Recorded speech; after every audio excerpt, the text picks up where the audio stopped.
नमस्कार विद्यार्थी मित्रांनो, तुमचं सर्वांचं स्वागत आहे आपल्या अजने करिअर अकॅडमी या यूट्यूब चॅनलला. आरोग्य सेवक 50%च्या भरतीबाबत महत्त्वाची अपडेट तुम्हाला या व्हिडिओतून मिळणार आहे. महत्त्वाची अपडेट तुम्ही सुरुवातपासून शेवटपर्यंत बघा आणि कोणत्या कोणत्या जिल्ह्याची नवीन अपडेट आलेली आहे त्याविषयी सुद्धा एक व्हिडिओच्या शेवटीपर्यंत आपण एक नजर टाकूया. म्हणजे आपल्याला एक सविस्तर माहिती मिळेल की कोणत्या जिल्ह्याचा कुठपर्यंत प्रोसिजर आलेली आहे. बघा, आरोग्य सेवक 50%च्या बऱ्याचशा जिल्ह्यांचे जर बघितले आपण तर डॉक्युमेंट व्हेरिफिकेशन झालेलं आहे, तर त्या जिल्ह्यांचे नियुक्तीपत्र वाटप सत्र सुरू झालेलं आहे. सोबतच ज्या जिल्ह्यांचे डॉक्युमेंट व्हेरिफिकेशन झालेले नव्हते त्या विद्यार्थ्यांना डॉक्युमेंट व्हेरिफिकेशनला बोलावण्याकरता जी निवड यादी आणि प्रतीक्षा यादी असते, या प्रतीक्षा याद्या आणि निवड यादी लावणे जिल्हा परिषदेने सुरू केलेले आहे. 2 वीक झाली याच गडबडीमध्ये सर्व जिल्हा परिषद आपल्याला बघायला मिळतात आणि बरेचसे विद्यार्थीही याच अपडेटमध्ये असतात की आपल्या जिल्ह्याचा नंबर केव्हा लागणार आहे.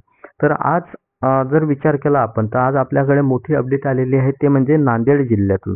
तर नांदेड जिल्ह्याने जे आरोग्य सेवक 50% करता जी भरती घेतलेली आहे, तर याची जी निवड यादी असते आणि प्रतीक्षा यादी असते, या त्यांनी काय केलेल्या आहेत आपल्या वेबसाईटला लावलेले आहेत.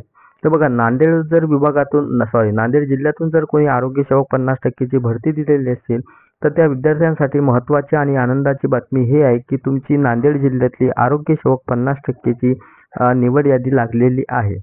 तर याच्यामध्ये बघा, जिल्हा परिषद अंतर्गत गट क मधील सरळ सेवा पदभरती 2023 संवर्ग आरोग्य सेवक 50% हंगामी फवारणी क्षेत्र कर्मचारी हे खुल्याचे दिलेले आहेत त्यांनी. तर याच्यामध्ये त्यांनी जर बघितलं आपण तर एक विद्यार्थी बघा हा 112 मार्क्सवर आहे, दुसरा 100 मार्क्सवर आहे, त्यानंतर डायरेक्ट जम्प झालेला 172. म्हणजे याच्यावरून आपल्याला कळलं की दोन जे विद्यार्थी आहेत हे काय आहेत, हे फवारणी कर्मचारी आहेत. म्हणजे हंगामी फवारणी क्षेत्र कर्मचारी म्हणून 90 दिवसाचा अनुभवधारक पात्र. त्या उमेदवार शासन पत्र क्रमांक दिलेला आहे त्यांनी. म्हणजे सरळ सरळ सांगायचं झालं, एवढा काही लोड घ्यायचा नाही आपल्याला. वरचे 2 विद्यार्थी जे आहेत हे यांच्याकडे फवारणीचं सर्टिफिकेट आहे. 2 विद्यार्थी निवड यादीत आहे, त्यानंतर ओपनचे विद्यार्थी आपल्याला नंतर निवड यादीमध्ये बघायला मिळते. जर अंशकालीनची जागा जर उपलब्ध नसेल म्हणजे उमेदवार उपलब्ध नसेल तर ते सर्वसामान्य कॅटेगरीला येऊन जाते. सोबतच जर माजी सैनिक नसेल तर ते सुद्धा येऊन जाते आणि बऱ्याच ठिकाणी खेळाडू नसतील तर ते सुद्धा आपल्याला या सर्वसामान्य यादीमध्ये बघायला मिळत आहेत. बघा, आता जर आरोग्य सेवक आता हे नांदेडची भरती आहे, सर्व्हिस PDF तुम्हाला जर बघायची असेल हे सर्व PDF तर तुम्ही काय करा, अजने करिअर अकॅडमी टेलिग्राम चॅनलला जॉईन व्हा. तिथून तुम्हाला नांदेड जिल्ह्याची PDF मिळून जाईल. बघा, नांदेड जिल्ह्याची म्हणजे डिटेल PDF तुम्हाला वाचता येईल. आता याच्यामध्ये काय मी व्हिडिओ बनवायचा जास्त लेंथ नाही झाली पाहिजे, त्यामुळे काय करतो थोडा शॉर्टमध्ये घेण्याचा प्रयत्न करतो. पुरी लिस्ट वाचून दाखवणे यात काही अर्थ राहत नाही. तर बघा, आता महत्त्वाची अपडेट ही आहे की आता जर बाकीचा विचार केला तर आता जिल्हे कोणते कोणते झाले बघा. 1 झाला आपला यवतमाळ, त्यानंतर 2 झाला आपला नागपूर, त्यानंतर 3 झाला गोंदिया. तर बघा, हे काय आहेत विदर्भातले 3 जिल्हे झालेले आहेत. कोणता? एक नागपूर आहे, एक यवतमाळ आहे आणि एक गोंदिया आहे. त्यातला नागपूर विभाग आणि यवतमाळ विभाग जर बघितला तर यांनी काय दिलेले आहेत, नियुक्ती पत्रे दिलेली आहेत, म्हणजे त्यांना जॉईनिंग दिलेली आहे.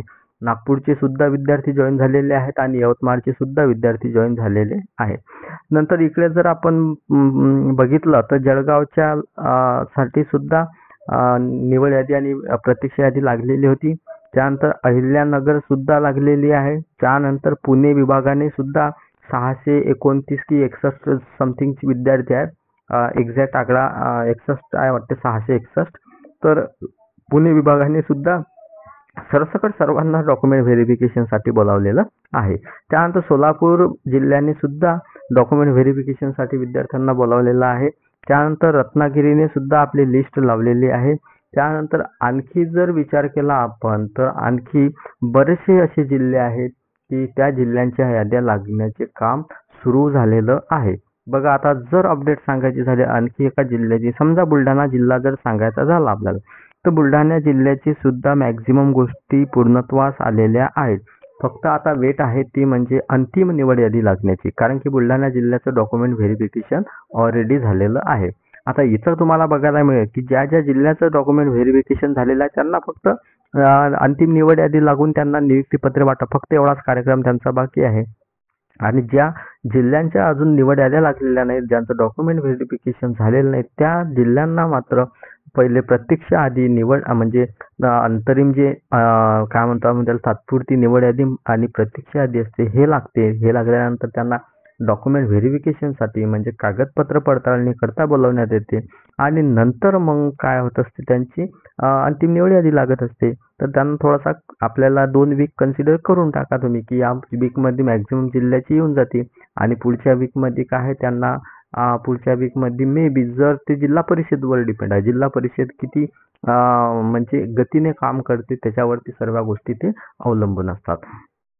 तर बघा आता महत्त्वाची गोष्ट हे बुलढाणाचं सांगत होतो मी. तर बघा बुलढाण्याची मॅक्झिमम गोष्टी कव्हर झालेल्या आहेत. सर्वात महत्त्वाची गोष्ट आता जे विद्यार्थी इतर जिल्हा परिषदमध्ये सुद्धा लागलेले आहेत आरोग्य सेवकमध्ये अथवा दुसऱ्या कोणत्याही पोस्टवरती बाकीच्या कोणत्याही डिपार्टमेंटमध्ये लागलेले आहेत त्या सर्वच विद्यार्थ्यांना बुलढाणा जिल्हा परिषदकडून कदाचित उद्या किंवा परवा पर्सनली त्यांना कॉन्टॅक्ट ईमेल मार्फत किंवा कॉल मार्फत केल्या जातील आणि जर त्यांना NOC वगैरे द्यायचे असेल तर त्यांना NOC साठी विचारणा करण्यात येऊ शकते.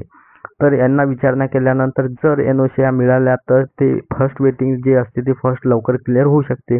त्यामुळे वेटिंगवाल्यांच्या संदर्भात जर विचार केला तर त्यांच्यासाठी सुद्धा ही गुड न्यूज आहे की तुम्हाला कदाचित या आता 2 दिवस तर त्यांना ते लागणार असतात कॉल वगैरे करणं आणि 1-2 दिवस त्या याद्या तयार करणं. 3 ते 4 दिवसामध्ये तुम्हाला तुमची 4 ते 5 दिवस कन्सिडर करा की तुम्हाला अंतिम निवड यादी बघायला मिळेल आणि अंतिम निवड यादी म्हणजेच काय आहे तुम्हाला नियुक्तीपत्रासाठी जास्तीत जास्त 10 दिवस लागून जातील असं कन्सिडर करा. हे आपल्या बुलढाणा जिल्ह्याची बऱ्याचशा बुलढाणा जिल्ह्यातील विद्यार्थ्यांनी कमेंट बॉक्समध्ये कमेंट्स केलेले आहेत.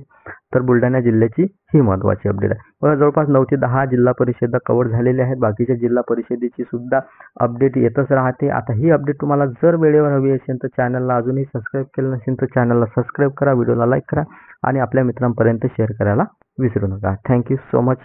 भेटूया पुढच्या व्हिडिओमध्ये.